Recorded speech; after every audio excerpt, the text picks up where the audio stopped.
Hola, ¿qué tal amigos? Mi nombre es Jesús Mosía y bienvenidos a mi canal, Sabiduría Espiritual.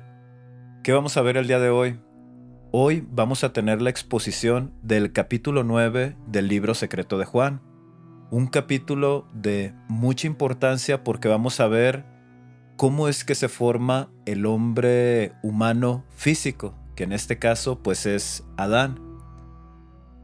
Y antes de entrar de lleno con el tema, vamos a hacer un pequeño resumen o una pequeña introducción de lo que vimos en el capítulo 8. ¿Qué es lo que vimos en el capítulo 8? Es que estas entidades que pertenecen a la humanidad de Sofía, que son entidades o seres que se desviaron, ahora quieren formar criaturas. Entonces, desde jerarquías luz, se les muestra una imagen en su mundo o en el lugar en donde ellos se encontraban, la imagen del humano perfecto. Ellos al ver esta imagen quieren replicar esa figura con un propósito, que estas entidades negativas o estos gobernantes penumbrosos quieren alimentarse de la luz que este humano pueda brindarles. Ahora, cuando se menciona acerca de la luz, no se refiere a una luz, ahora sí que en esencia del Padre, sino es una luz de connotación negativa, que este humano pueda generar frecuencias negativas para ellos alimentarse de esta luz. Esto, en resumen, es lo que vimos en el capítulo 8. Si esta es la primera vez que visitas mi canal, quiero invitarte a ver dos videos muy importantes. Uno de ellos pues se encuentra en mi canal y se llama Adán, el humano perfecto en la materia, que hace relación a la exposición del capítulo 8 del libro secreto de Juan. El otro video que les menciono o que les recomiendo o la otra exposición o el otro capítulo, como quieran llamarlo, no se encuentra en mi canal. Se encuentra en un canal que se llama Flecha Antigua. Muchos de ustedes lo conocen. En ese canal tuve la oportunidad de participar de una pequeña plática acerca del libro secreto de Juan y estuvimos comentando acerca de la formación del humano Adán o del hombre físico.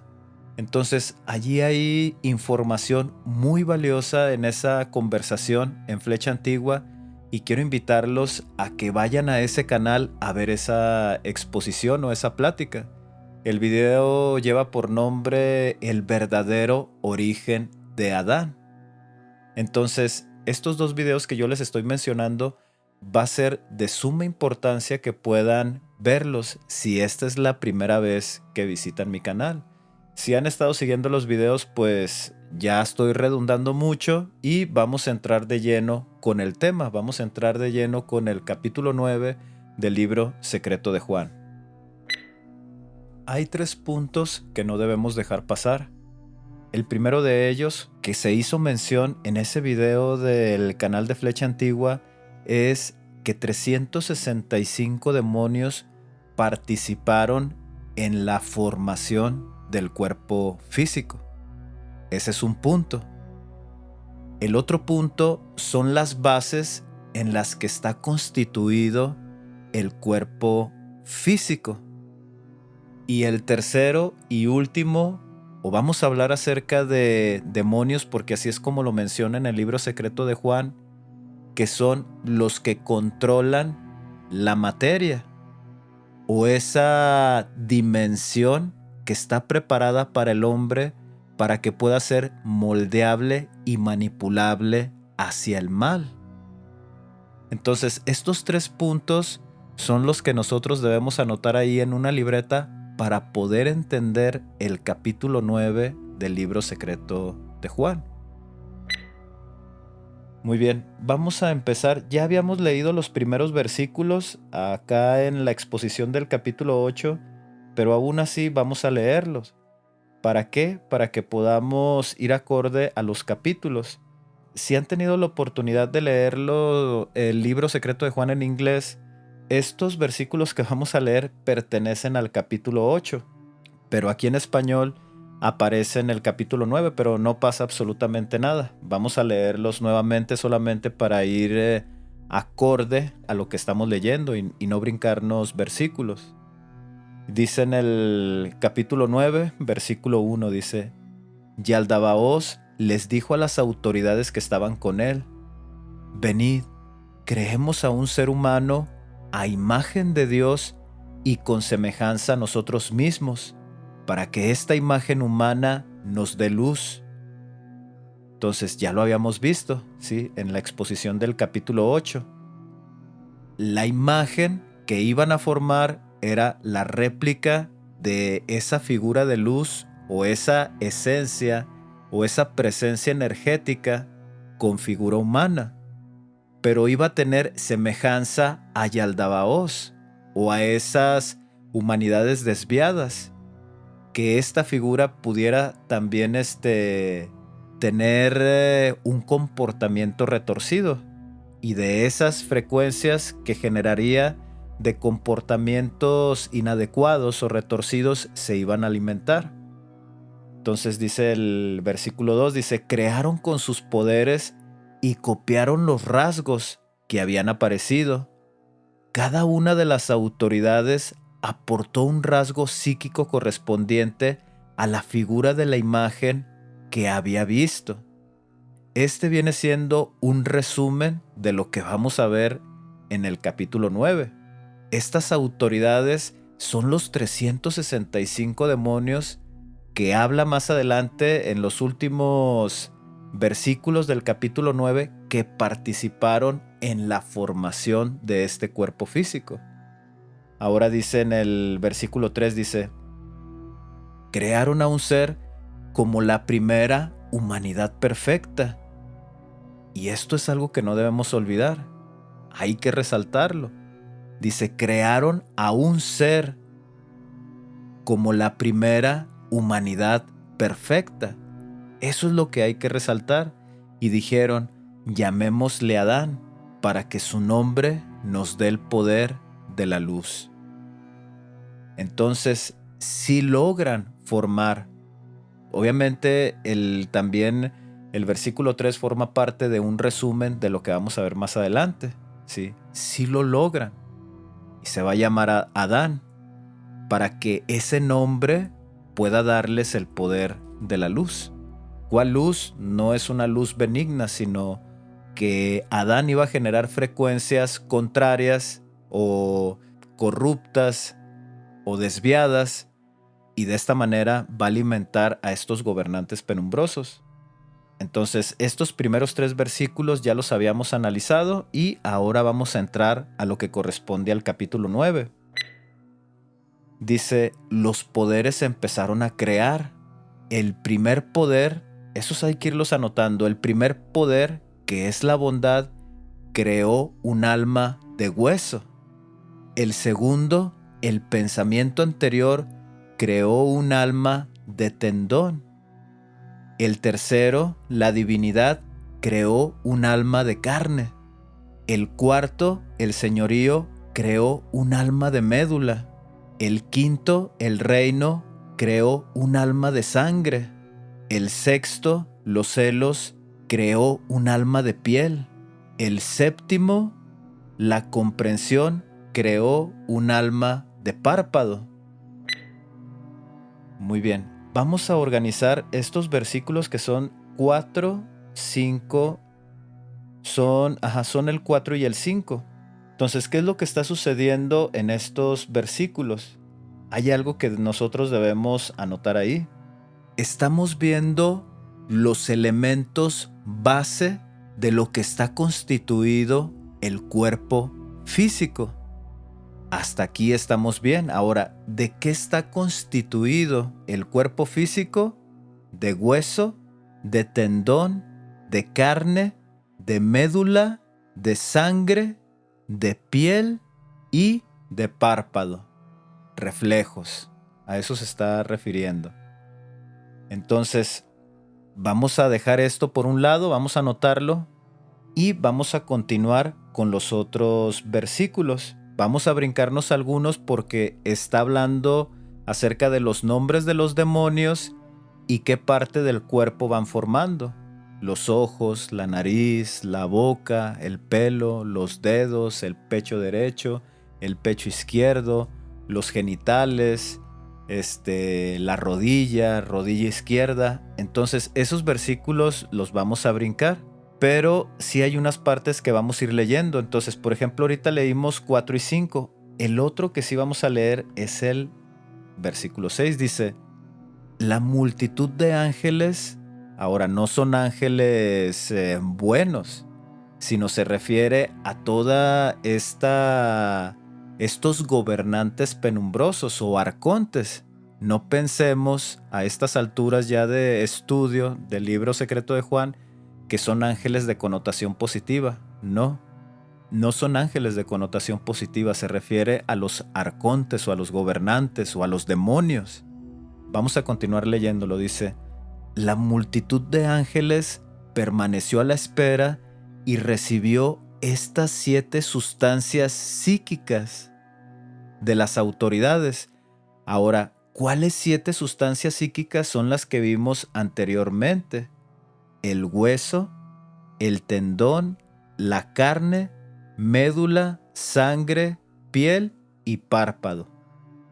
A esto se está refiriendo, a estas sustancias psíquicas. Dice: entonces pudieron crear una red de extremidades y tronco, con todas las partes dispuestas apropiadamente.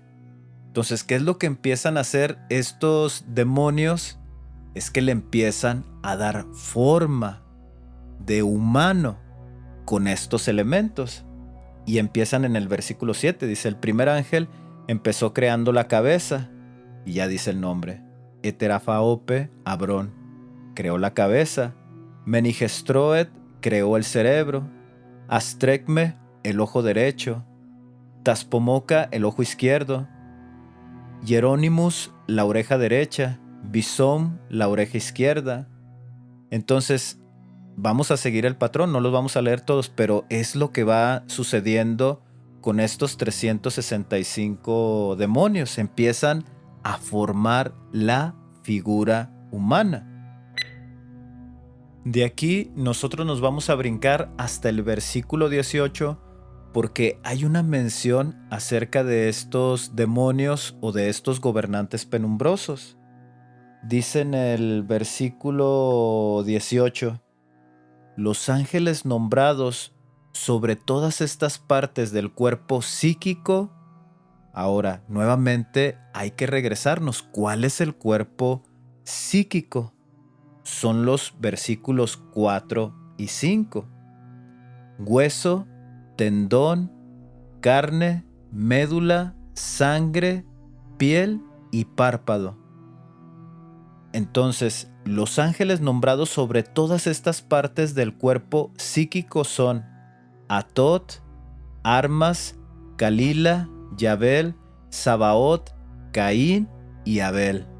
Estas sustancias que acabamos de mencionar están siendo gobernadas por las jerarquías del mal.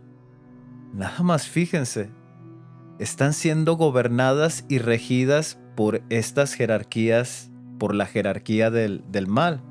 Dice en el 19, dice: otros ángeles trabajan en los miembros, en la cabeza Diolomodrasa, en el cuello Yameax, en el hombro derecho Yacauib, el hombro izquierdo Huertón, en la mano derecha Udidi, en la izquierda Arabao. Y empieza a dar mención nuevamente del cuerpo o de los rasgos de la figura humana, mencionando lo que gobiernan estos demonios.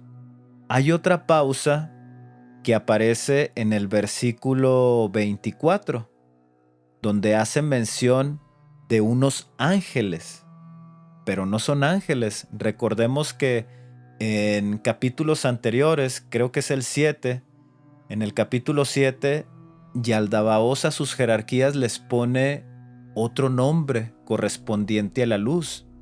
¿Con qué objetivo? Para que estos gobernantes penumbrosos no puedan ser destruidos. y obviamente en un futuro poder confundir a la humanidad de que también son buenos o que tienen esta polaridad positiva, pero no son positivos, aunque haga mención de nombres correspondientes a seres de la luz, por ejemplo en el caso de Miguel o el de Uriel, en donde por ejemplo hemos leído en el libro de Apocalipsis que Miguel y sus ángeles pelearon contra el dragón.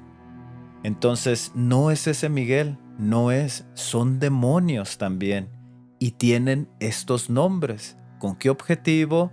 Que estos arcontes o estas autoridades negativas no puedan ser destruidas. Y obviamente aparentar que son positivos, que trabajan en polaridad positiva, pero no lo son. Entonces dice el versículo 24, 7 ángeles gobiernan sobre todo ello. Miguel, Uriel, Asmenedas, Safastoel, Armauriam, Ricarm y Amiorps. ¿Gobiernan sobre qué? Sobre todo el cuerpo físico. Hay jerarquías también. Pero yo pienso que va más referido a esa polaridad, que el humano físico también puede trabajar en esa polaridad, tanto bueno como malo. Dice en el versículo 25, otros ángeles gobiernan sobre los sentidos, y esto es muy importante lo que viene a continuación, chicos. No lo vayamos a olvidar. En la exposición, en la invitación que tuve en Flecha Antigua con Salim, le comentaba que yo al momento de iniciar mi búsqueda, mi objetivo o mi deseo, no sé cómo mencionarlo, mi hambre de búsqueda era encontrar el origen del sufrimiento. Cuando yo llego a este capítulo del libro secreto de Juan, las respuestas aparecen y empiezo a entender lo que se enseña en el budismo, lo que se enseña en el hinduismo, lo que trata de enseñar el Cristo o el cristianismo. Aquí es donde yo encuentro esa relación y me empiezo a preguntar, ¿por qué en otras culturas y en otras ramas filosóficas, pudiéramos llamarlo así, que son diferentes al cristianismo que tenemos en Occidente, por qué esa información sí tiene relación? Sí hay relación en muchas ramas filosóficas del hinduismo, incluso pues se relacionan con el budismo, se relacionan con Hermes, se relacionan con el verdadero mensaje del Cristo. ¿Y por qué la información que está en las iglesias del cristianismo no conecta con esa información? Que era algo de mis preguntas. Cuando yo leo el libro secreto de Juan, es como si me hubieran abierto el velo para poder entender que hay un mensaje encriptado, que hay un mensaje que puede ayudarnos a aclarar estas respuestas, pero solamente aparece si hacemos a un lado todo lo que nosotros hemos aprendido en las iglesias o incluso lo que nos hayan enseñado nuestros padres. Entonces, lo que vamos a ver a continuación es de suma importancia porque también vamos a aprender qué es lo que nosotros tenemos que combatir para esa transformación individual. Entonces vamos a prestar mucha atención a lo que está sucediendo en el versículo 26. Perdón, lo que está sucediendo en el versículo 25 dice, otros ángeles gobiernan sobre los sentidos. Dice arquendecta sobre la asimilación. Ahí hay que irlo subrayando. Deitarvatas sobre la imaginación. Ouma sobre la disposición. Akiram sobre el impulso. Riaramako, y ahí se corta. Pero está hablando acerca de los sentidos. Demonios que controlan los sentidos, la imaginación, la asimilación, la disposición y el impulso. obviamente aquí falta un poquito de información. En realidad no tengo idea de qué es lo que viene, pero lo que debemos de subrayar y de guardar son los sentidos. El versículo 26 es de suma importancia también. Dice, las 4 fuentes de demonios que están en el cuerpo entero se denominan calor, frío, humedad, sequedad, y la madre de todas ellas es la materia. Entonces, esto es algo muy, muy importante, chicos, que no debemos dejar pasar, porque estas sensaciones de calor, de frío, de humedad y de sequedad son implantadas en el cuerpo físico. ¿Para qué? Para que el hombre, el humano Adán, pueda interpretar toda la manipulación que va a venir más adelante, que es el reino material, que ya vimos en el capítulo 7. Por eso hace mención que la madre de todas estas sensaciones es la materia. Ahora, nuevamente se los vuelvo a decir, ¿qué está tratando de decir? Que es la dimensión en la que va a estar envuelta el humano físico, a los sentidos, a las sensaciones.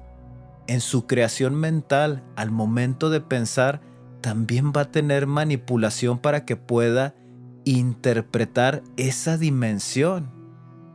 Ahora, nuevamente, a estas alturas, cuando hablamos de dimensión, no estamos hablando de que Yaldabaoth creó un planeta vibrando en una frecuencia baja o que creó una galaxia. No está hablando de eso. Yaldabaoth puede intervenir en los planetas, manipular los planetas para crear un ambiente. Puede hacer eso. Pero el humano físico ya está dimensionado para que pueda ser manipulable, moldeable, con ideas retorcidas y hacia el mal. Esa es la materia. Cuando hablamos de la palabra materia, a eso se está refiriendo. Ahora vamos a leer el versículo 27. Dice, el que es señor sobre el calor es Floxofa. El que es señor sobre el frío es Orurotus. El que es señor sobre lo que está seco es Erimaco. El que es señor sobre la humedad es Aturo.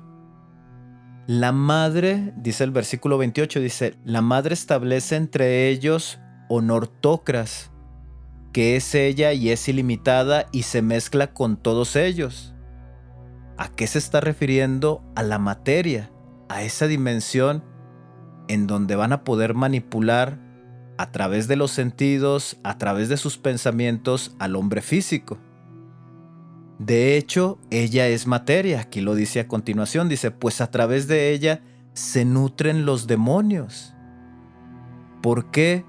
Pues porque obviamente el humano cuando empieza a actuar con ira, cuando empieza a actuar con un desorden sexual, cuando empieza a actuar con enfermedades mentales, ansiedad, estrés, depresión, genera frecuencias negativas y estas entidades se alimentan de eso. A eso se está refiriendo estos versículos. Dice en el versículo 29, los 4 demonios principales son Efemenfi, el del placer. Aquí ya empieza a dimensionar la materia. Yoko, el deseo. Nenetofni, el del dolor. Blaumen, el del miedo. Y la madre de todos ellos es sensación o Kepitopue. Y aquí, muchachos, hay que subrayarlo estos. Aquí está el secreto. Esta es la llave para entender el sufrimiento y también liberarnos del sufrimiento.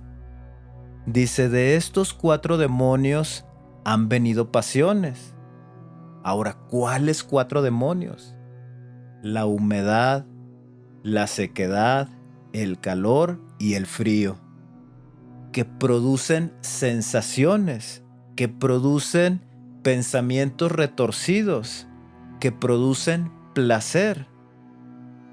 Los sentidos y las sensaciones, dice, de estos 4 demonios han venido pasiones, y empieza a explicarnos. De la congoja vienen los celos, la envidia, el dolor, los conflictos, los apuros, la dureza de corazón, la ansiedad, la pena y así sucesivamente. Del placer viene mucho mal, la vanidad y cosas parecidas. Del deseo viene la ira, la cólera, la amargura, la lujuria intensa, la codicia y cosas parecidas. Del miedo viene el terror, el servilismo, la angustia y la vergüenza. Todas estas pasiones se parecen a lo que es valioso, además de lo que es malo. Qué interesante lo que hace mención, porque vivimos en un mundo en donde este tipo de placeres, este tipo de frecuencias, te lo muestran como el propósito principal de la vida humana. Si no tienes en tu periodo de vida un día, no tuviste descontrol porque no bebiste, porque no tomaste, porque no te echaste un cigarrito ahí de hierba, si durante el transcurso de tu vida no te has acostado con cierta cantidad de mujeres, si en el transcurso de tu vida no has adquirido ciertos bienes materiales, entonces no has vivido. Y esto es muy, muy interesante, chicos. Muy interesante porque aquí está la respuesta al origen del sufrimiento. Por eso dice en el versículo 34, dice, todas estas pasiones se parecen a lo que es valioso, además también de lo que es malo. Tienen esa polaridad de la que hemos estado hablando. Anaro, la cabeza del alma material, comprende su verdadera naturaleza, pues ella mora con la sensación. Y dice el versículo 35, dice, este es el número de los ángeles, en total se cuentan 365. Todos ellos trabajan juntos hasta que complementaron cada uno de los miembros del cuerpo psíquico y material. El cuerpo psíquico ya lo vimos. Huesos, tendones, carne, sangre, piel. ¿Y qué es la materia?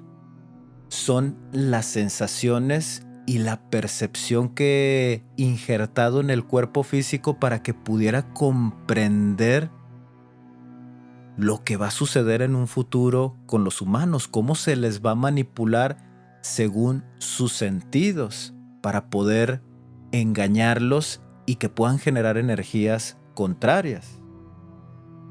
Fueron 365 ángeles. Obviamente no son ángeles, estamos hablando de demonios. Dice, hay otros ángeles sobre las pasiones restantes, y no os he hablado de ellos. Si queréis saber de ellos, la información se registra en el libro de Zoroastro. Entonces, ya nada más para hacer un cierre de estos versículos que leímos del capítulo 9, como les menciono, es muy importante resaltar ahora sí que las bases de lo que está compuesto el cuerpo humano físico, que hace mención en el versículo 4 y 5, los demonios que participan en esta creación y la madre que es la materia. Porque ahí en la materia es donde puede haber confusión, porque pensamos que cuando dice materia pues se refiere a la tierra, a los árboles, a los elementos que componen los planetas o el universo. Y no, el planeta Tierra el Sol y la creación, galaxias, de esa fuerza gravitacional que hace que giren estos elementos, esos los formó el Padre absoluto, el Padre creador. Eso no es materia, no lo es. Lo que nosotros estamos estudiando en el libro secreto de Juan es que la materia son las sensaciones, es la percepción, es esa fuerza energética negativa que fue impuesta al hombre para que pudiera comprender o que pudiera ser moldeable en la ilusión en la que lo van a adentrar, para que pueda tener pensamientos retorcidos, para que pueda sentir las sensaciones de frío, de calor, de sequedad y humedad. Y por medio de esta combinación de esos elementos o de esa interpretación de lo que va a suceder en el mundo físico, cómo es que el humano lo va a entender, de esa manera el humano pueda sentir placer y a la vez sentir dolor, sentir tristeza, tener ansiedad. Entonces, a eso se refiere cuando habla de la materia, la madre que es la materia. Entonces, nada más esos puntos. Ahora, antes de hacer el cierre general del capítulo 9, hay algo que quiero mostrarles. Vamos a ir a unos documentos. Vamos a ir al Corpus Hermeticum de Hermes Trismegisto. Este tratado es el tratado 4. Se los voy a poner ahí para que puedan leerlo junto conmigo. Obviamente Hermes está hablando con su hijo Tat y le está enseñando precisamente de esa condición que tiene que ver con las sensaciones, que tiene que ver con la inteligencia. Les vuelvo a mencionar, es el tratado 4 en el Corpus Hermeticum. Y vamos a leer, creo que también son versículos, no sé cómo se les llame, ahí déjenme en los comentarios si también son versículos. Aquí en el tratado de Hermes dice, en el versículo 5 es el tratado 4, dice: las sensaciones de estos hombres son semejantes a los de los animales irracionales, y como su temperamento es pasión y cólera, son incapaces de admirar las cosas dignas de ver. Antes se dedican a los placeres y a los apetitos corporales y piensan que para eso han nacido los hombres. Por el contrario, los que se hicieron partícipes del don de Dios, oh Tat, estos, por comparaciones de conductas, son inmortales, en oposición a aquellos mortales que abarcan su propia inteligencia todas las cosas, las que están en la tierra, las que están en el cielo y lo que se puede encontrar más allá del cielo. Aquí hace tal vez son poquitas palabras, poquitos frases, pero encierra mucho conocimiento. Fíjense bien lo que dicen, que aquellas personas que dedican a satisfacer los sentidos a través de los placeres y apetitos corporales, dice, piensan que para eso han nacido los hombres. Pero lo vamos a ver en el capítulo 10 del libro secreto de Juan, no me quiero adelantar, lo vamos a ver en el capítulo 10, 11 y 12. En donde empiezan las manipulaciones y el engaño para hacerle ver a Adán que eso es el objetivo de la vida. Dice, y por el contrario, las personas que no están sujetas a los placeres corporales, incluso dice que se les puede llamar inmortales. ¿Por qué? Porque están en oposición a aquellos mortales. Dice, porque abarcan su propia inteligencia de todas las cosas, las que están en la tierra, las que están en el cielo, y lo que se puede encontrar más allá en el cielo. El conocimiento se encuentra en esas personas que están alejadas de los placeres sensoriales. Ahí se encuentra la verdad. Entonces aquí tenemos una invitación de apartarnos de esos placeres, de esa dimensión material. Ahora, vamos a leer, es Romanos 7, versículos 21. Y esto es para comprender que hay una manipulación, hay algo diferente en nuestro cuerpo, dice.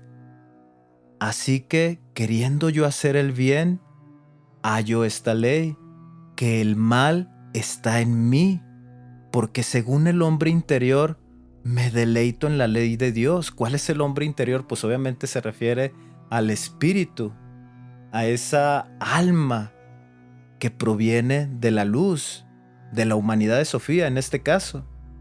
Dice, pero veo otra ley en mis miembros. ¿Cuáles miembros? En el cuerpo físico, que se rebela contra la ley de mi mente y que me lleva cautivo a la ley del pecado que está en mis miembros. Miserable de mí, ¿quién me liberará de este cuerpo de muerte?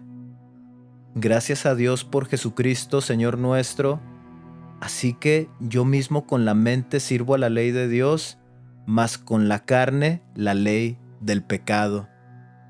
Obviamente aquí nos está hablando de una condición negativa que tiene el cuerpo físico. Y no es a raíz de participar del fruto del árbol. Ese es otro simbolismo y lo vamos a ver más adelante. Ahora, vamos a leer el Dhammapada, que son algunos fragmentos de los discursos de el Buda, y vamos a ver qué mención hace acerca del cuerpo físico. Es el libro del Dhammapada y el capítulo se llama Vejez. Dice, bueno, vamos a leer un poquito acerca de esto, vamos a hacerlo rápido. Dice, qué risa, qué gozo puede haber cuando siempre se está ardiendo en las pasiones. Si estuvierais envueltos en la oscuridad, ¿no buscaríais la luz?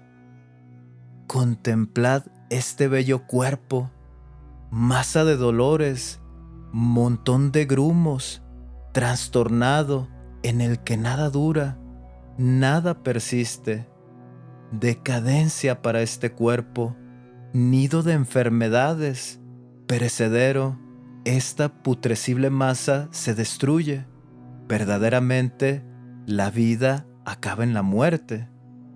Como vacías calabazas en otoño son estos resecos huesos.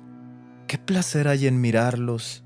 Este cuerpo es una ciudadela hecha de huesos, cubiertos de carne y sangre, en donde se almacena el envejecimiento y la muerte, el orgullo y el engaño.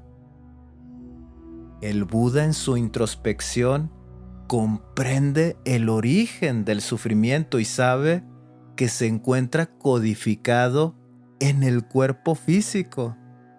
Qué interesante, chicos. Incluso los faustosos carruajes reales envejecen.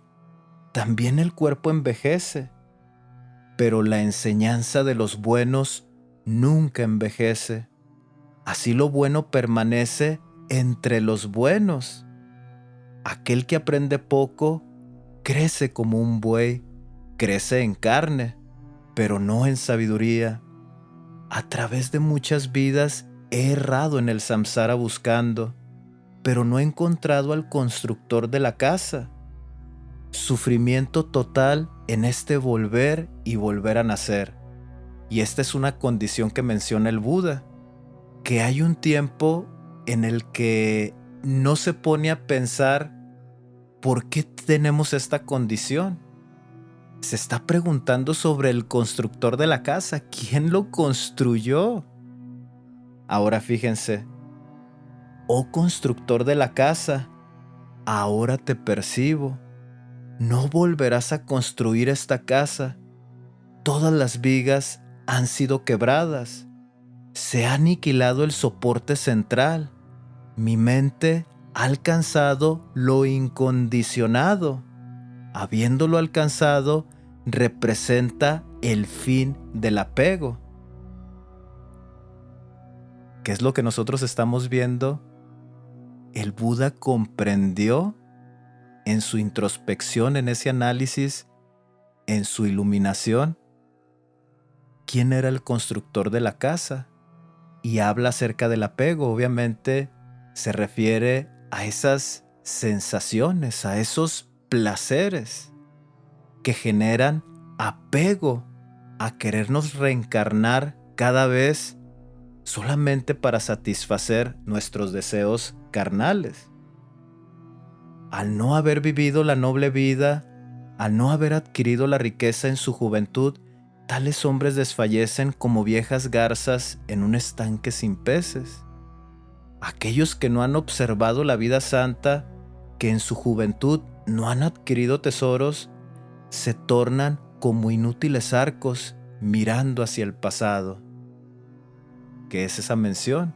Estamos tan engañados en que realmente ese es el verdadero propósito de la vida, solamente estar sujetos a los placeres carnales, que solamente estamos sujetos en ese renacer y renacer en el sufrimiento, por no observar la otra condición que es la vida santa.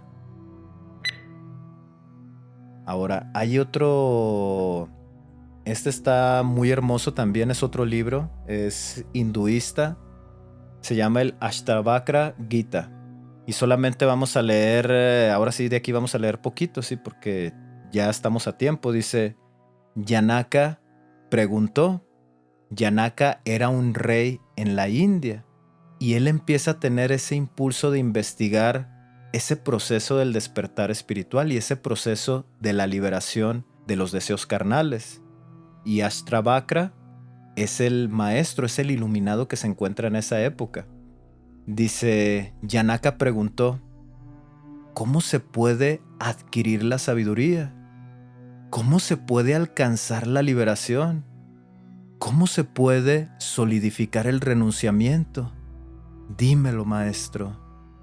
Ashtavakra respondió, hijo mío, si deseas la liberación, huye como del veneno de los objetos de los sentidos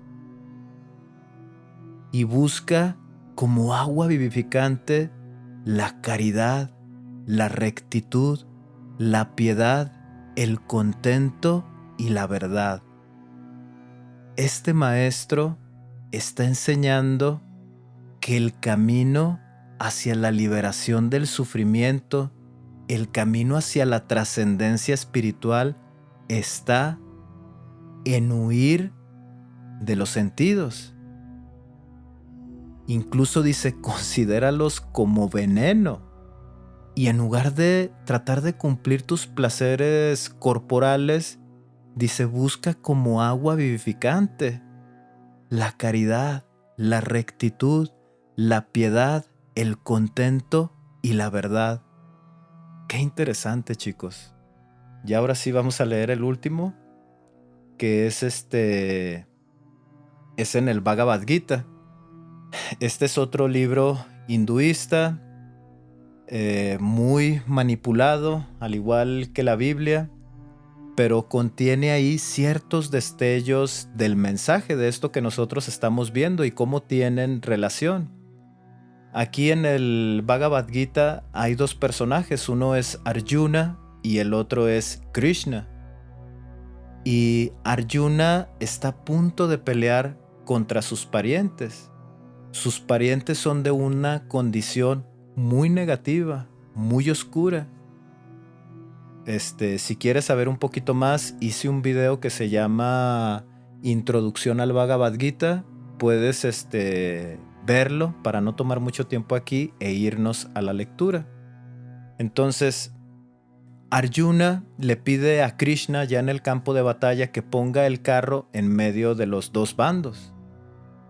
para ver con quiénes va a combatir, y al momento de estar ahí, pues obviamente Arjuna ve a sus familiares y a sus parientes, maestros que le enseñaron a usar el arco y la flecha, y no quiere combatirlos. Entonces, en este capítulo 1, bueno, en el capítulo 1, Arjuna habla unas palabras elocuentes con los cuales quiere echarse para atrás en ese combate.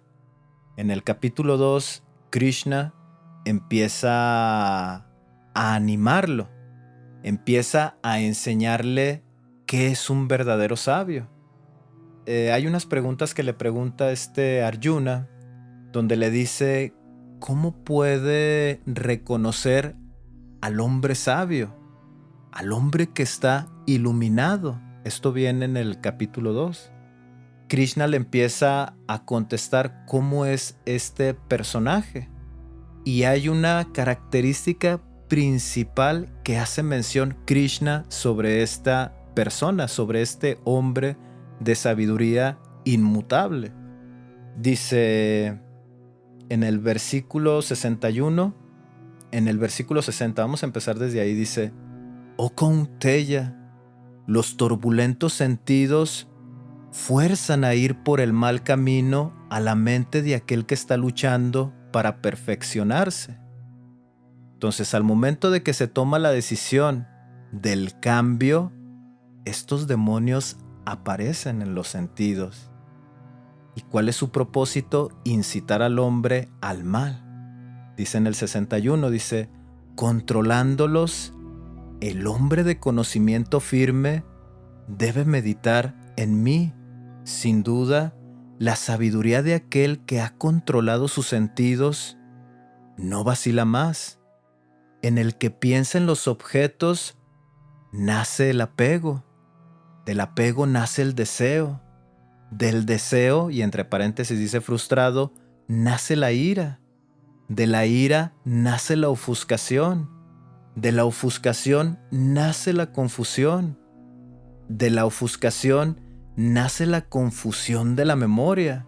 Luego, la voluntad queda destruida y entonces el hombre perece. Qué interesante lo que nos está mencionando en este libro del Bhagavad Gita. ¿Cómo es que un sentido o un deseo o una percepción te va llevando a una frecuencia cada vez más negativa o a una condición más negativa hasta que el hombre perece? Y no se refiere que muera, sino que no le halle sentido al propósito real de la vida. Es como si fuera un alma muerta pero viviente. Y después empieza nuevamente con la condición del hombre que sí está controlado de los sentidos. Dice: pero el hombre controlado con sus sentidos restringidos, libre de la atracción y aversión, aunque se mueve entre los objetos, alcanza la paz. Al alcanzar la paz, todos sus pesares desaparecen. En verdad, se afirma muy pronto la sabiduría del hombre sereno. En cambio, para el incontrolado no existe la sabiduría ni la meditación. El que no medita no tiene paz, y sin la paz, ¿cómo se puede lograr la felicidad?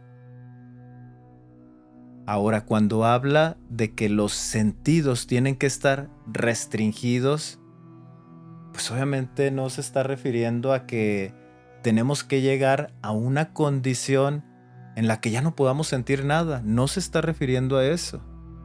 Que en muchas tradiciones hinduistas ahí es donde está el error, porque se interpreta literal y ese es el error.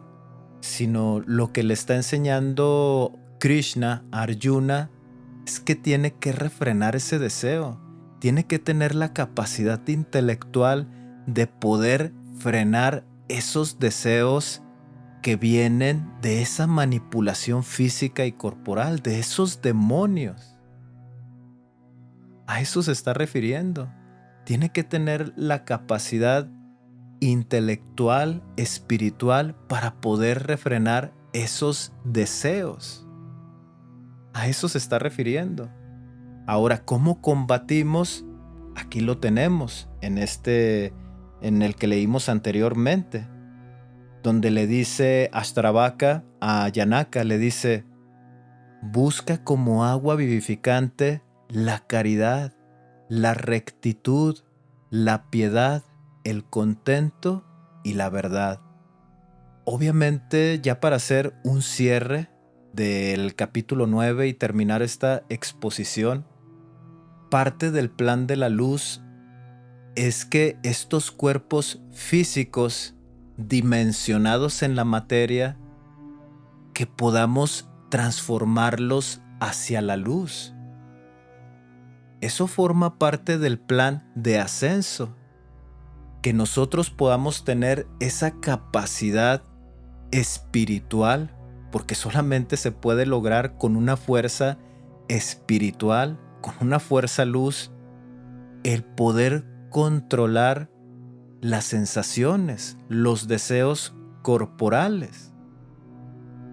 Esta información se encuentra, esto que acabamos de leer en diferentes libros, no solamente se encuentra en la India o se encontró en Egipto con Hermes o con el cristianismo, ahora que lo vimos en la Biblia en estos versículos de con este Pablo. Es una información que fue depositada en todo el mundo. En diferentes culturas se hace mención de esto, de que nosotros podamos tener esa fuerza de voluntad de poder refrenar esos deseos carnales, corporales. Estamos siendo intervenidos por una genética negativa, pero como les mencionaba, parte del plan de la luz es que estos cuerpos físicos podamos transformarlos hacia la luz. ¿Cómo los transformamos hacia la luz? Porque a veces podemos imaginarnos, pues a lo mejor es como la resurrección de Cristo, que sí va por ahí, pero en este momento no, todo es gradual, en este momento no. Ahorita lo más que nosotros podemos tener es empezar a refrenar esos apetitos sensuales, carnales, esos deseos corporales, empezar a refrenarlos. Ahí es donde nosotros iniciamos con esa transformación hacia la luz. Es un capítulo muy interesante. Es un capítulo que a veces cuando lo vemos no lo brincamos, porque precisamente empieza a desglosar cómo se va formando el cuerpo y lo tomamos como nada y decimos, pues está formando los ojos, la boca, la nariz. Pero ahí está la clave del origen del sufrimiento. ¿Y por qué en otras culturas hacen mención de poder controlar los sentidos? Aquí está la respuesta. Porque el cuerpo físico ha sido intervenido o formado en una condición negativa. Ha sido formado de una manera negativa, en una dimensión material, para que pueda ser engañado, para que pueda tener esa percepción, para que pueda ser manipulable, moldeable hacia el mal. Pero debemos de transformarlo hacia la luz, refrenando esos placeres, aprendiendo a controlar nuestro cuerpo. Y pues vamos a dejarle hasta aquí, chicos. Terminamos el capítulo 9 del libro secreto de Juan. Quiero que me digas qué piensas acerca de lo que vimos. Ahí en los comentarios, dime qué piensas acerca de esta exposición. Si esta es la primera vez que visitas mi canal, te invito a que te suscribas, a que actives la campanita de las notificaciones para que estés al pendiente de cuando suba un nuevo video. Y te leo en los comentarios. Y pues esto sería todo de mi parte, chicos. Namaste. Hasta la próxima.